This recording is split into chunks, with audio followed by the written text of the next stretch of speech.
Okay, well, I will talk a little bit. Ross Sutter and I do programs fairly often, and library tours, and we talk about our Scandinavian heritage. And Ross always talks about his Swedish grandmother, who was the youngest person to survive the Hinckley fire. Oh. She was a baby, and her mother was, and the baby was with her mother, and they were waiting at the station for their husband to come to get on the train. Well, he had already jumped in the lake, and finally her sister says, "Come on, we're going," and took the baby, and so she went, and they made it over the bridge to Duluth before it collapsed. So she was the youngest survivor of that fire. But anyway, so he talks about his grandmother, so then what am I going to talk about? I talk about my Norwegian grandfather, Olaus Bjorngjeld.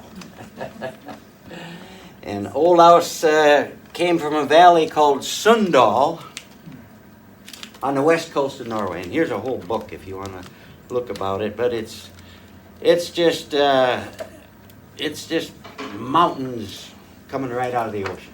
They have the tallest mountains in Europe from sea level.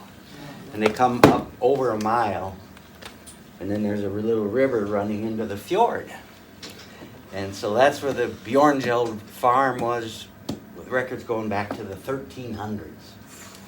And have you been there, Art? yes, I have. Oh. Dick Reese and I went there in 2000. Wow. Uh-huh.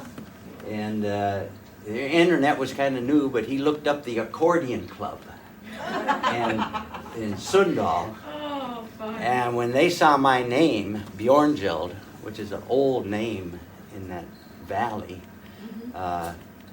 they arranged a whole tour for us. They met us at the train. I think you take the train to Uppdal, then they pick you up, and then you go down to Sundal. Sundal Søre is the town right at the fjord. And it's basically like living in an island. You got these tall mountains. You're not that far away from the people in the next fjord, but it's a life-threatening journey around these mountains to get over there. Otherwise, you got to get in a boat and go way out the fjord and then come way back in. So very isolated. And all along the west coast, they all have different dialects of Norwegian. If you're familiar with the language, Norway has two official languages now. One is called bokmål, or the book learning, the Norwegian language. But somebody went up and down the west coast and studied all these different dialects and came up with a new language that really no one speaks, but it's all, these people can more understand it. And they call it Nea-Norsk. But it's these old dialects. And yeah, we were up there, and even folks from Oslo had a hard time understanding what they were saying. Can you understand it? No, I can't. It was fun when my dad was living because they all grew up speaking Norwegian. Although they spoke it more like their mother, who was from Toten. And so then they would talk to my dad just to hear him talk, because he spoke the old Norwegian, like the languages always change. Anyway, Olaus was the youngest of 8 children. And when he was 8 years old, his father was chopping wood, and the axe slipped, and he hit his leg, and he got gangrene and died. So left his widow, who was 51 at the time, with 5 kids still in the house. Jeez. The 2 oldest ones had already married and moved on. And, well, actually, the 3 oldest. The first one was a child born out of wedlock. Grandpa. Yeah, but Grandpa raised him, and he married a Grudal, Do any of you know Chris Grodall? Now or John Grodall, Norway House, Mindskirken. Well, they're from the same valley, so they said everybody before 1950, everybody in that valley was related to everybody else. That was just the way it was. In 1950, the Norwegian government put an aluminum processing plant there because they had ocean-going vessels could come in and go out. That was no problem. They had hydropower because there was a lake way up in the mountain, and they built the tunnel, and so that water would come down at very high pressure. They had a lot of hydropower and a workforce with no jobs. There weren't really jobs. So they built the aluminum factory there, and since then it's grown quite a bit. When Dick and I were there in 2000, we went in a restaurant, and there were Pakistanis, speaking perfect Norwegian. Did you have direct families still living there? Yes. Yeah. No Bjorngjeld. Okay. But other sides? we're related to the Yiklings and to the Hoas there. So anyway, great-grandpa dies, and there's the 5 children still at home, whether 2 of them were teenage boys at that time. So they went to America. We don't know exactly when. And one settled in western Minnesota near Benson, and one wound up somehow in Columbus, North Dakota, which was way in the northwest corner of the state, about 100 miles past Minot. And then 8 years after my great-grandfather died, then mother took the last 3 children, and they all moved to America and sold the farm. And So did Great Grandpa play music in Norway before he chopped his leg? No, he wasn't a musician. How about Great Grandma? No family, anything Don't know of any. back that far? Okay, No. just curious. Yeah. No.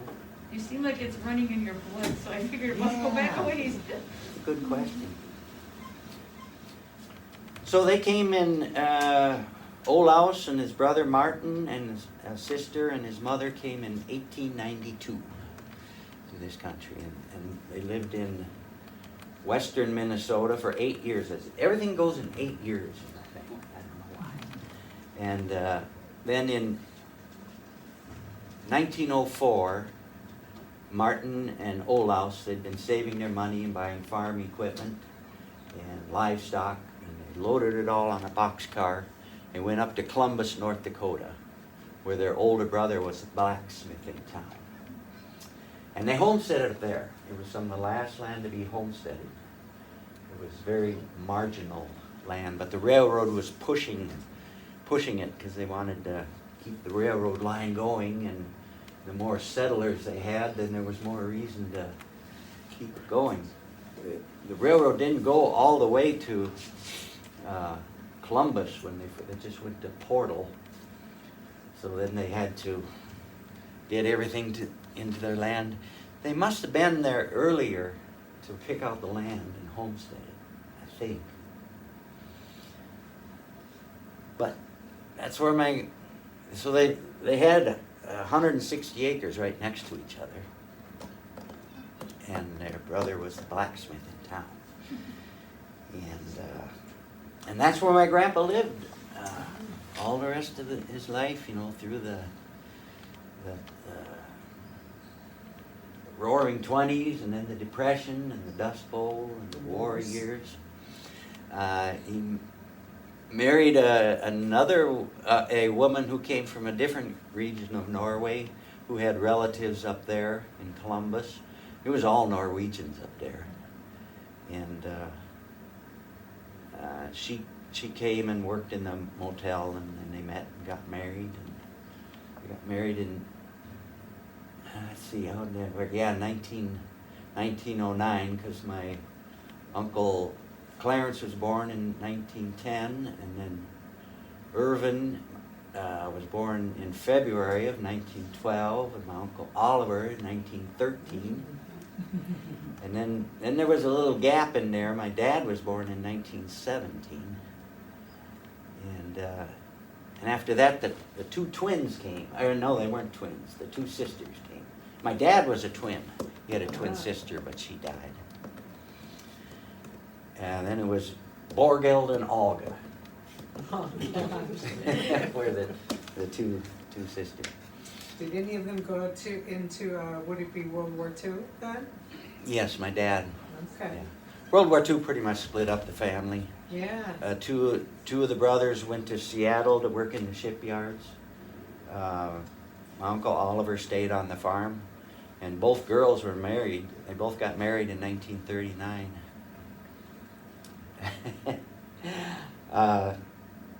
Olga and Bjorngjeld were, like best friends, they truly loved each other, and they sang together, yodeled together in harmony. One played guitar, one played mandolin. But they had kind of a jealous streak going between them. Yeah, that's Olga and Bjorngjeld. You know how they got interested in music? Bjorngjeld is what You know how they got interested in music? I know. Not really? I know that Oliver was the first one who started playing, and there was a Swedish farmhand who had a button accordion. So he started on button accordion. And I think they all just kind of joined in. Irvin played the guitar and the banjo, and Clarence played the harmonica.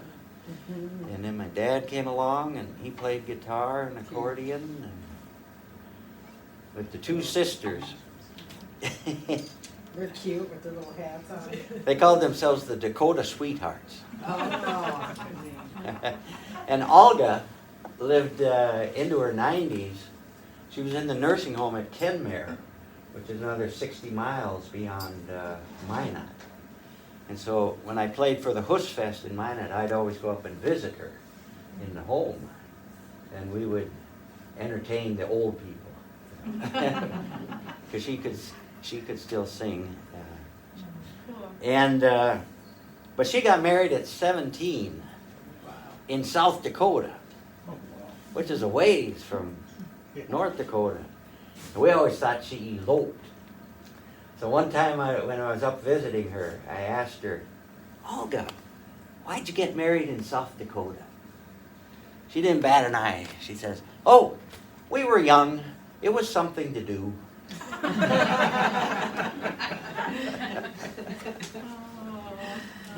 So. So when your dad and your uncles started playing music, Mhm. do you have any sense of what the source of the tunes they played was? I mean, what they had heard while they were growing up that they picked up on? Really, the only one I know is Torstein Skarning. I don't know if you've ever. Don't know that name. Oh yeah, he was a Okay. accordion player. Somebody who lived in the area. Well, he was a traveling musician. Traveling musician. Yeah, but Oliver talked about how he had always wanted to play like Skarning. Okay. And I think he played chromatic, didn't he? Yep. Yeah, which I think is why Oliver got a chromatic. Mhm. And if you see that accordion that he... Starning's is like 3 times bigger than yours. Yours is just a huge thing. Yeah. This is the one my Uncle Oliver bought in 1952. It was a used, it was a 1948 Italo-American made by Italians in Chicago. It didn't have round buttons, it had those tablets, little tabs, they call them, they look like chiclets, and that's the accordion. Oliver died in about 1985, and it sat in my dad's closet for about a decade. And one time he took it out and was trying to play with it. And I said, oh, can I try that? So he sent it with me. And So that's how I started playing chromatic. Before that, I was playing two-row button accordion. It's so huge. It was, you know, and it was all wood troughs in there, Wow. and Feel your way. it was, yeah, it was a little klutzy, very heavy. It had piccolo reeds in it. Wow. I mean, yeah, two mids and then a bassoon and a piccolo. So was that a picture of Uncle Oliver there Yeah, that's holding it? and, Okay. I just happened to have the Uncle Oliver mazurka sitting right there. Oh, is that So right? that's that guy. Yeah. There we go. Yeah, so it was really Oliver and Irvin who started playing. Irvin on the banjo and banjo and accordion was how they started.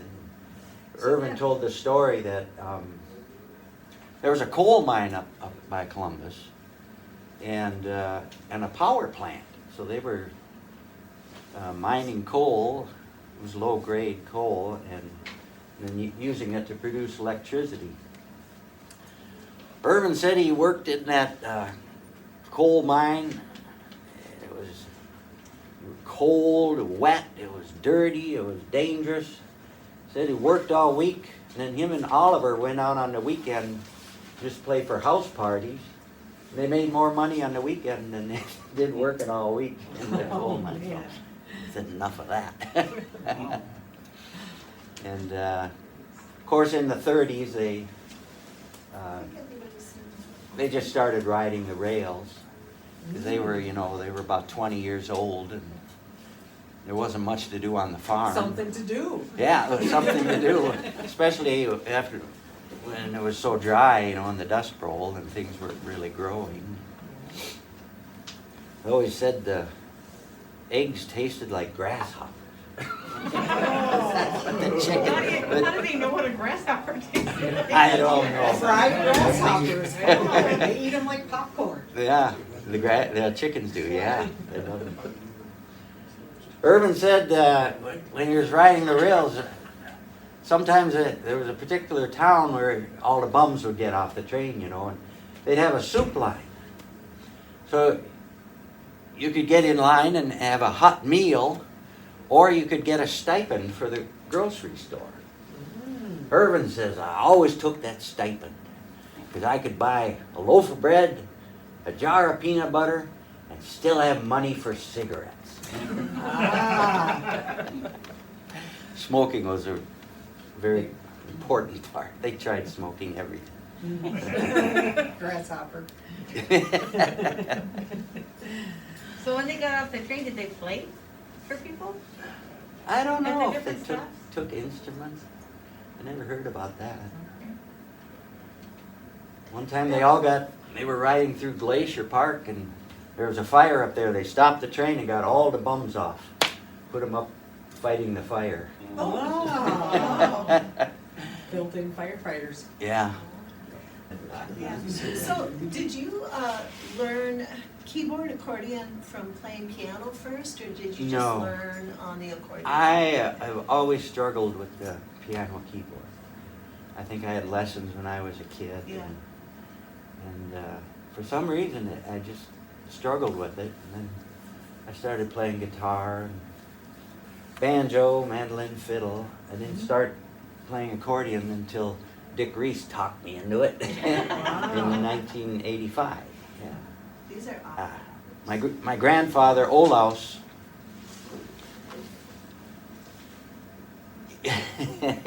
probably like me, he resisted technology.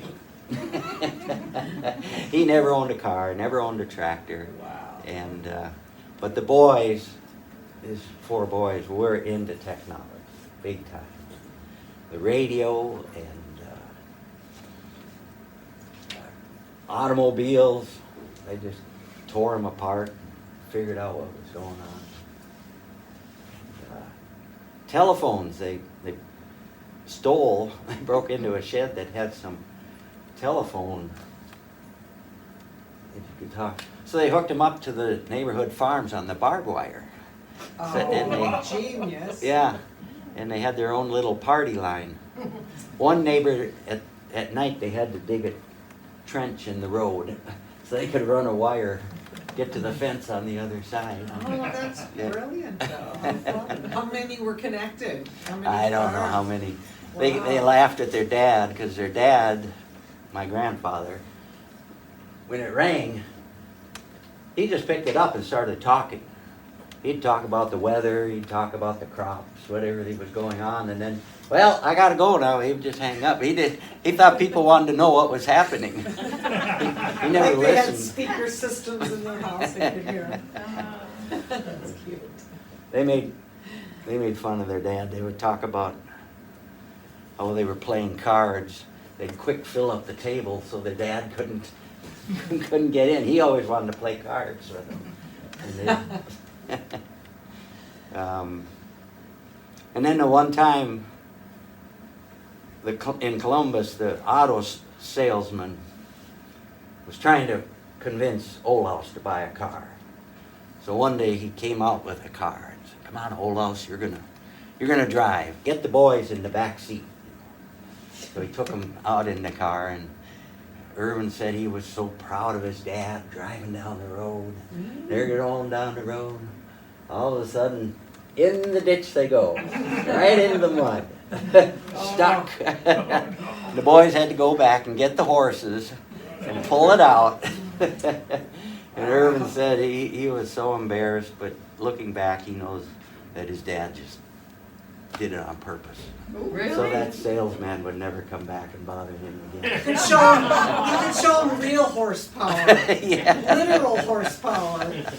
Oh, None of them were ever really professional musicians, but they did. Irvin and Clarence would play around, and then, oh yeah, Irvin was real good. He got the Popular Mechanics magazine, and he learned how to take a radio set, and you could rewire it inside it so it would transmit. And so every day at noon, they would transmit from the barn. They'd do a radio program, Oh, cute. which would just go out a few miles, you know.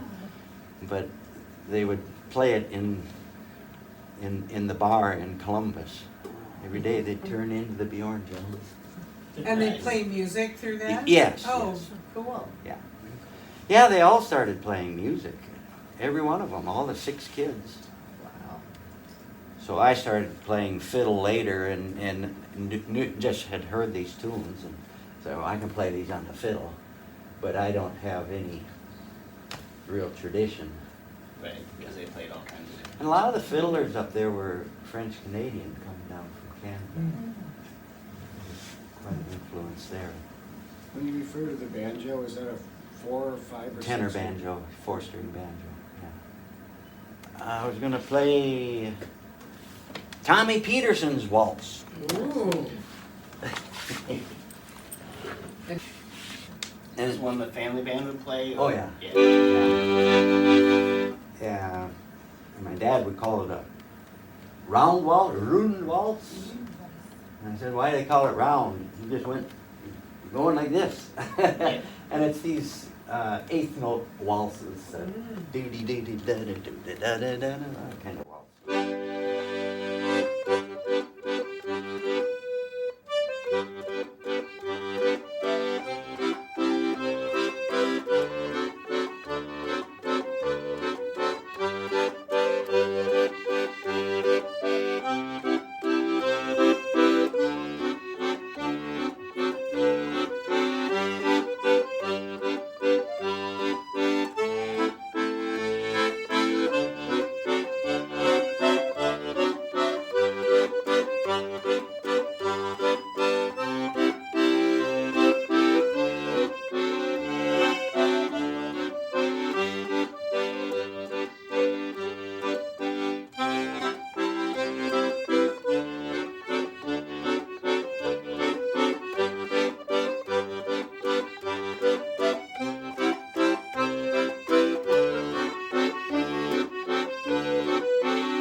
I got it right once on one of those, I don't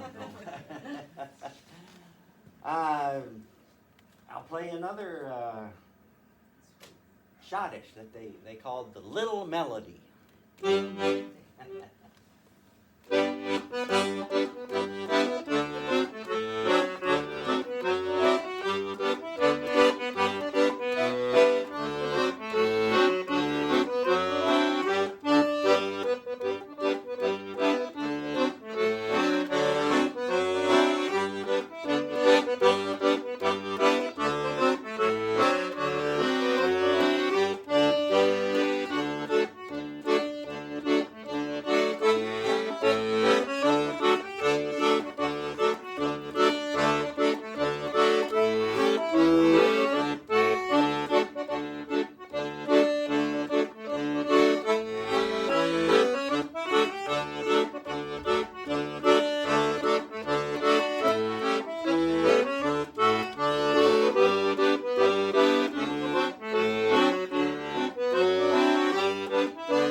Little Melody? Is that what Little that was? Melody. Little Melody. So Art, I'm curious, how did Bjorngjeld family band come to be? Is there like what, I mean, I don't wanna ask questions I didn't ask, but I've been curious about that for years. Yeah, we just decided to do it. This was in the Was late... it your idea? Your dad's or whose? Yeah, I think it was my idea. Your idea, okay. I mean, we were Beer playing- talking? In the 80s, everybody played at Delano's. Right. It's, in the bluegrass world. And Marv Menzel was having little concerts right in his store there. And I said, well, why don't we just book a McDonald's.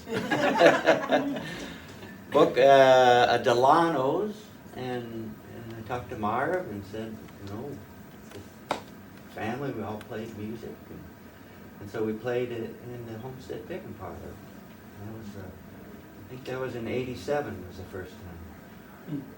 What did we call it? I think we called it Bjorngjeld Family Reunion Band, because we didn't play music that often together. 'Cause the sisters, Really? well, the sisters were still in Columbus. Huh. And Well, that's how did you get to 600 the miles Twin away. Cities? After World Your War. dad had how many children? So we got the dad Yeah. with the brothers. Well, then how do you come in? Well, when, Okay, so it's my grandpa who homesteaded the farm in Columbus. 6 kids. your dad's one of them. My dad's one of them. The 2 sisters got married as teenagers. Then during the war, my Uncle Oliver stayed on the farm, helped farm. My dad went in the Army, and the other 2 brothers went to Seattle to work in the shipyards. They both got married out there. And then when they came back, they decided to settle in Minneapolis. There was opportunities there. And that's where my dad met my mom, who's not Norwegian, so I'm only half Norwegian. My grandkids are 1/8 Norwegian and 50% Mexican. My oldest daughter went to study music therapy at Eau Claire. Did she play with you at Delano's? Yeah, she was playing accordion. So that was the daughter that did that, okay. Yeah, Okay. that's right. I saw her. Wow, you too. Yeah, she was about 10 years old then. Yeah, she Aw, was. sweet. Yeah. Yeah. I thought it was so cool. I was going to say, we talked about where they learn their music. Olga and Bjorngjeld had a system. When they listened to the radio, when they heard a song they liked, one would write down the first line, the other sister would write the second line. And so by the end, one time through, and they had all the words. Wow. They could- Nice. Here's one that Oliver played that he attributed to Torstein Skarni. So, I don't know the name.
Hooray for Mary, is that what you're trying to play? Yeah, but Well, let's play it in A. Let's see how it goes.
I did this one up at the Duluth Stemma last year. Kookly Koo. Come on, Mike, where's Kookly Koo? Can't you Volume catch 2. it? It's not like Pokemon, you can't catch them all.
Elmer Runnings polka? Oh, yeah, we love Some of you, that. should we play that? I love that. Ever get your fiddles up? All right, What key you Elmer. playing it in? G.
One more time.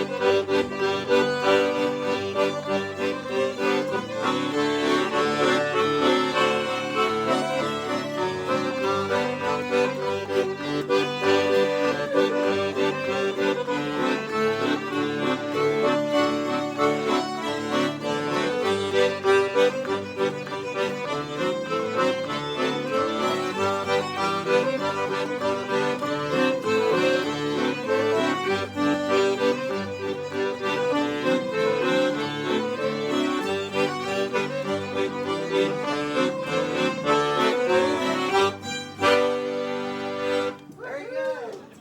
Apparently it's transcribed. Now you can look up Tommy Peterson. Yeah, now Tom Peterson, there'll be a bunch of them. The one fiddler that I know that played with Oliver, his name was Clarence Ramo. I don't know if you ever come across. You told me, that's all I That- know. oh, I That's- told That's you. all I know Okay. from that.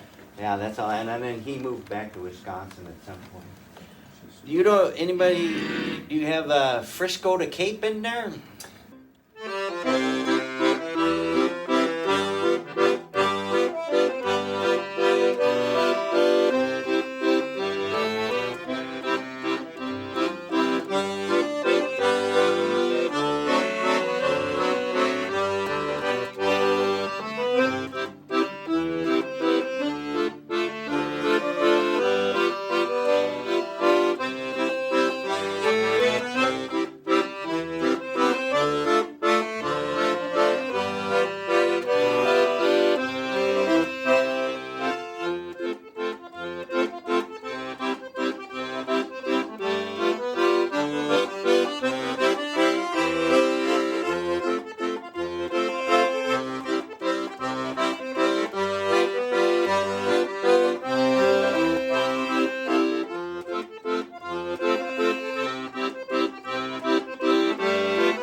Did you meet like Viola Lee? I know you met Leonard Finseth. Talk about some of your favorite of the Minnesota, Wisconsin greats that you met along the way.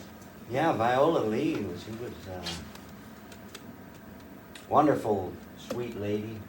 My dad used to love to play accordions with her. She had kind of that old style.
I just got Well, it. we do have the Leonard Finseth Schottish.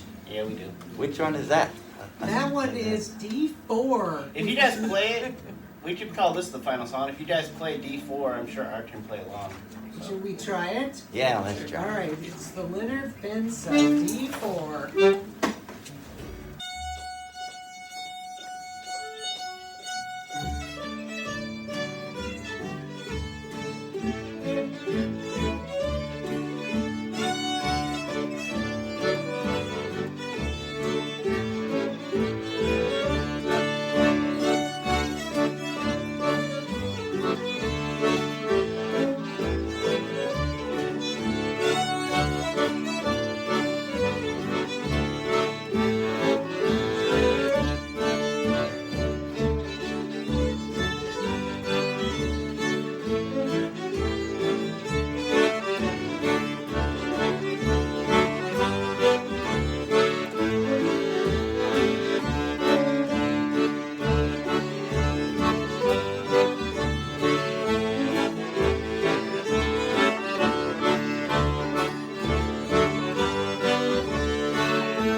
Anyways, thank you, Art, for coming.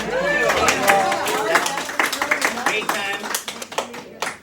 welcome to stick around. Like I said, we're gonna Yeah. take 5 or 10 minutes break. There's cookies five. up there if you want cookies.